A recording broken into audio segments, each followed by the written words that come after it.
ምልክት ዘይብሉ ነገር የለን ኣብ ህይወት መንገዲ ከይሰጎምካ መብፅሒ ይርከብን እዩ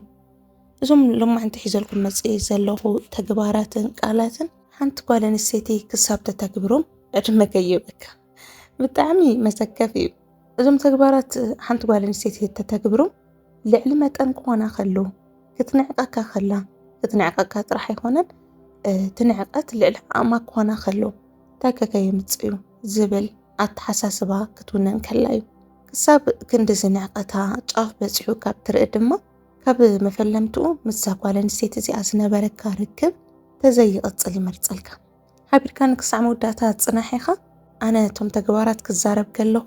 ንስኻ ድማ ናብኣቶም ዝወስድ ምልክታት እንድሕር ዳ ርኢኻ እዚ ርክብ እዚ ካብ ሎሚ ጀሚርካ ስርዓት ክሕዝ ግበሩ ተዘይኮይኑ ድማ ከምዘይተድልየካ ክትኣምነን ኣለካ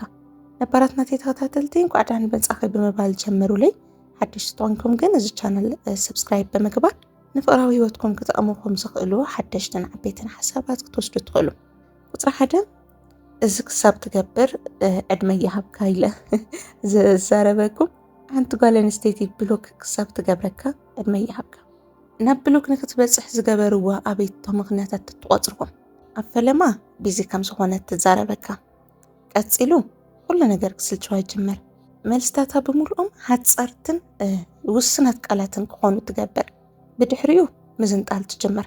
ተዝነበራ ክብሪ ንዓኻ ዝነበራ ርድኢት ሙሉእ ብሙሉእ ከም ዝተቐየረ ዝህብ ወይ ዝሕብር እዩ ድሕሪ ምዝንጣል ድማ ናይ መወዳእታ ዓቕማ ወይ ዓቕላ ፅንቅቕ ከም ዝበለት ትርድኦ ኣንገሽግሽ ከም ዘበልካያ ትፈልጠሉ ብሎክ ትገብረካ ብድሕሪኡ ምንም ዘረባ የድልዮን እዩ መብዛሕትኦም ደቂ ተባዕትዮ ብፍላይ ድማ እቶም ልዋሕ ልቢ ዘለዎም ኩሉ ነገር ዝርድኦም ብሎክ ድሕሪ ምግባራ እዩ ደው ኢልካላ ዲክላይን ክትገብር ከላ ፅሒፍካላ ብቕልጡፍ ግዜ ክትምልስ ከላ ኩሉ ምስልቻው ክተርእካ ወይ ክትዝንጥለካ ከላ ፅባሕ ንጎሆ ክእርሙ እየ ከመይ ገይረ ፍቕራ ዝምልሶ እናተባሃለ እቲ ዓበይቲ ዝኾነ ምልክት ብውሕዱ ወይ ኣንኢስካ ብምርኣይ ናብቲ ክምለስ ዘይኽእል ንዕቐትን ሕስረትን ንክኸዱ ይገብሮም እዞም በላሕቲ ወይ ድማ ለባማት ዝበሃሉ ደቂ ተባዕትዮ ድማ ገና ኣብቲ ናይ መጀመርያ ምልክታት ከለዉ ሒዞም ናብ ከምኡ ዘምርሕ ገለ ነገር ክርእዩ ከለዉ ብግልፂ ድንበሮም ምስማር ይጅምሩ ብሎክ ክሳዕ ትገብሮም ኣይፅበዩን እዮም ሓደ ግዜ ብሎክ ጌራትካላ ማለት እቲ ዝነበራ ክብሪ ንዓኻ ዝነበራ ርድኢት ገለ ሙሉ ብምሉእ ይቕየር ማለት እዩ እዚ ንምምላስ ድማ ብጣዕሚ ኣፀጋሚ እዩ ኣሕዋተይ ኣብ ብሎክ ምስ በፃሕኩም ልተረድአኩም ወይ ዝነቃሕኩም እንድሕር ዳ ሃሊኹም ያው ፅንዓት ይሃብኩም በቃ ብድሕሪኡ ምንም ምባል የድልን እዩ ኢድካን እግርካን ዓፃፂፍካ ስልክኻ ቀሚጥካ ገፅካ ዚርካ ከምዘይ ተፈጠረ ካሊእ ሓድሽ ህይወት ምስራት የሸካ ባዕላ ተመሊሳ ክሳብ ዘይዛረበትካ ወይ ክብርኻ ተዘይመሊሳትልካ ምንም ምግባር ምንም ምፅዓር የድልን እዩ በዝንበትን ክእልሻ ክደልያ ምናምን ኣይትበሉ ዓሪፍኩም እግርኩም ኢድኩምን ኣኪብኩም ከፈሉ ሕዚ ዝነውግዕ ዘለና ብፍላይ ድማ ኣብቲ ናይ መጀመርያ ፍቕራዊ ርክብ ዘይጠንከረ ነዊሕ ዘይሰጎመ ፓርት ዘለኹም እዩ ነዊሕ ቀፂልኩም ኣብዚ ደረጃ ዝበፅሕኩም ተሊኹም ካሊእ ዓብዪ ትርጉም ኣለዎ ኣብ ካሊእ እዋን ክትንትነልኩም እያ ፀቢቓ ካልኣይ ድማ እስካብ ከምዚ ትዛረብ ዕድመ ይሃብካ ኢለ ዝነግረካ ካሊእ ምልክት ንኻሊእቲ ጓል ኣንስተይቲ ክትምነየካ ወይ ድማ ንነብሳ ንኻሊእ ወዲ ተባዕታይ ክሳብ እትምነ ዕድመ ይሃብካ እዚ ማለት ሕዚ መብዛሕትኡ ግዜ ዝቃል እዚ ዝዝረብ ቀልድና ምሰልካ ደኾነ ሕዚ መብዛሕትኡ ግዜ እንታይ ይብላሲ ምስ ማሓዛይ ከምዚ ተትኾኑ ስባ ፅቡቕ ዶ ምኾንኩም ምስኣ ምስ ገለ ድማ ከፋልጠካ ምስኣ ድማ ሓቢርካ ትቕፅል ምባል ወይ ድማ ንባዕላ ምስ ገለ ተዝኸውን ነይረስ ማስዶ መገበርኩ ነብሲ ሕሊፋ ናብ ካሊእ ወዲ ናትካ ነብሲ ሕሊፋ እውን ናብ ካሊእ ትጓል ተፀግዕ እንድሕር ዳ ሃለ ልዕሊ እዚ ኣይደሊካን ዝብል ቃል ምንም ክመፅእ ኣይክእልን ናይ ማን ብተግባር ምስ ካሊእ ትጓል ክትርእካ ትደልላ ማለት እዩ በቃ ኣብ ውሽጣ ኣሎ ምሽ ሕዚ ፅቡቕ ፐርሶናሊቲ ዘለወን ደቂ ኣንስትዮ ኣለዋ ልጀመርኡ ፍቕራዊ ህይወት ቀልጢፋን ከፍርሳ ዘይደልያ ክሳብ ኣብ ነብስኻ እንከን ዘይረኸበትልካ ወይ ከቢድ ጥፍኣት ክሳብ ዘይረኸበትልካ ካባኻ ክትፍለ ይከብዳ ንሳ እውን ከምኡ በቃ ናብ ካሊእ ክትኸይድ ብውሽጣ ከቢድ ዝኾነ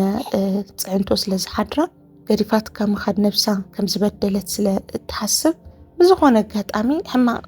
ሁነታት እያ ትፅበዕ ሕማቕ ግዜ ትረክብ እሞ ገዲፋትካ ክትኸይድ እትደሊ ጓል ኣንስተይቲ እያ ከምስላ ትዛረብ ዝሮ ዋና ድሌታ ግን ተፈላሊኹም ምርኣይ ስለ ዝኾነ ከይተረዳእ በቃ ትስሓሓቱ ስሕተት እዩ ንዓኻ ምስ ካሊእ ጓል ክትጣመረካ ትደሊ ንነብሳ እውን ናብ ካሊእ ወዲ ክትጣመር ትደሊ እዚ ብዝተፈላለየ መንገዲ ክትሪእዎ ትኽእሉ ኢኹም ሓቢራትካ ኸላ ካሊእ ወዲ ክተድንቕ ትኽእል ንዓኻ እውን ካሊእ ጓል ኣንስተይቲ ትምነ ኢልካ ክትደናነቕ ከላ ንካሊእ ወዲ ጽባቕኡ ወይ ዘለዎ ስራሕ ብዘለዎ ገንዘብ ብዝበጽሖ ዓብዪ ደረጃ ክኸውን ይኽእል ብዝተፈላለየ ምኽንያታት ኣፕሪሼት ትገብሮ ንስኡ ድማ ዝኾነ ፍለርት ዝመስል ኣብ ገጻት ተንብቦ ሪኣክሽን ድሕር ዳ ሃልዩ ካብዚ ንዕቅብ ብጣዕሚ መሕፈሪ ነገር የለን ምሳኻ ክትምንዮ ክትገብሮ ዝግብኣ ነገር ምስ ካሊእ ወዲ እናሓሰበት ምርኣይ ንዓኹም ንደቂ ተባዕትዮ ክብሪ ምሕሳር ዘይኮነሲ በተቃላሊ ስብእነትኩም ዝፅውታኹም ሓቢርኩም መለያኹም ክኸውን ዝግብኦ ብምሉኡ ምስ ካሊእ ወዲ ክትምነ ኸላ ምርኣይ ካብዚ ንዕቅብ ብጣዕሚ መሕፈሪ ነገር የለን ክሳብ ከምዚ ትገብር እውን ዕድመ ይሃብካ ማለት ናይ ንዕቐታ መወዳእታ እዩ ምንም ታሞ ከምፀለይ ኮይኑ ከም ስለተተዛረብኩ ተገደደ ገዲፍኒ ይካይድ ይኽድስ ዓይነቱ እዩ ኣብ ቅድሚኻ ምስ ካሊእ ወዲ ከም ድላያ እንድሕር ዳኣ ትኸውን ኮይና በቃ ምንም ኣይተምፀለይኒ ኢላ ስለተኣምን እዩ ንዓኻ ተገደደ በቃ ክትኩሪ ኢኻ ብድሕሪኡ በቃ ክትምለስ ኢኻ ኣይትልምነካን ቀሊል እዩ ንዓኻ ንምምላስ ምናምን ተኸድካ እውን ናብ ባዕሉ ጉዳይ ታሞ ተኸደ ኢላ እያ ትኣምን ካብዚ ንዕቅብ ዝወረደ ንዕቐት የለን ካብዚ ድማ ይመሃርኩም ሳልሳይ ድማ ዕድለኛ ከም ዝኾንካ ብዝተፈላለየ ኣጋጣሚታት ትገልጸልካ እንድሕር ዳኣ ኮይና ንዓይ ብምርካብካ እኮ ብጣዕሚ እኮ ኢኻ ዕድለኛ ምናምን ከም ዝመስሉ ንነብሳ እናደናነቐት ግን ንዓኻ ተውርደካ ትኾይና እዚ ሓደ ግዜ ከም ከመገላለጹ ደኾነ ኣብ ሓደ ግዜ ከምዚ መግለፂ ፍቕሪ ክኸውን መሲሉ ክረአየካ ይጅመር ሓደ ግዜ ድማ ተሕስረካ ከም ዘላ ትሕቲ ነብሳ ትርኢካ ከም ዘላ ክስምዐካ ይገብር ብዙሕ ግዜ ከምዚ ዓይነት ቃላት ዝዛረባ ደቂ ኣንስትዮ መብዛሕትኡ እዋን ንነብሰን ልዕሊ መጠን ኩፍ ኣቢለን ዝረአያ እየን ልዕሊ ዝወዲ እዚ ካሊእ ወዲ ይግብአኒ ኢላ ተኣምን ከላ እዩ ብዙሓት ኣወዳት ብጎኒ ክጅንጅንዋ ከለዉ